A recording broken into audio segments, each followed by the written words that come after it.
Hey girls, it's Ashley. Just wanted to check in with you guys and go over what we've been doing for the last few days or maybe week. Last Wednesday, we went to our IVF seminar, which was really, I was expecting to see multiple people there, but it was just us and one other couple.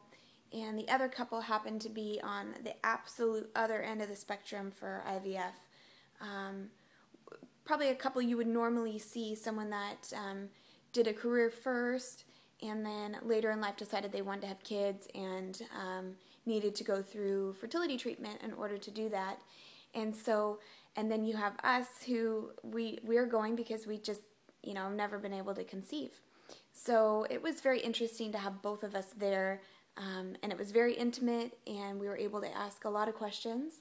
So I was really excited about that.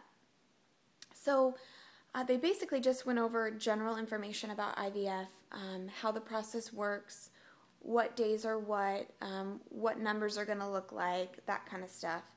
And a couple things that really stood out to me that I was really unaware of was, first of all, when they retrieve your eggs and you say you get like 15 eggs, they say that really 70 to 80% of those eggs don't make it to, whether or not they don't make it to actually with the sperm and egg meet, or they don't make it to the 3-day or the 5-day. They kind of just die off.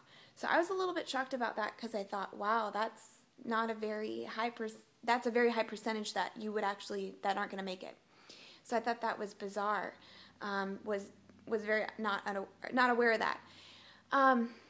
And then when they talked about the number of embryos that they were going to transfer, this whole time when I have ever talked about IVF, or we've, anyone in conversation, you've talked to them, they always say, oh, you're going to have so many babies because you're doing fertility treatments. And really, with IVF, it's a lot more controlled than, say, with an IUI. And Seattle Reproductive apparently has one of the highest growing rates in the nation for just transferring one embryo and it taking. So I have always thought we would transfer two, never more than that, but I always thought we would. Well, when they gave us the percentage of, it's a 60% chance if you transfer one, and it's a 65% chance it would take if you transfer two. And I was like, well, that's not a very high percentage to transfer two, when then you're risking, there's so many risks with multiple babies. And my dream, my hope, and what I've been praying for is to get pregnant with one baby, to carry full term, to have a wonderful delivery, to be able to come straight home and continue our lives. And I know that a lot of times with multiple babies, you're on bed rest, sometimes they come early, most of the time they do come early, and then a lot of times people have to stay in the hospital. Those are things that I've never, wished for myself.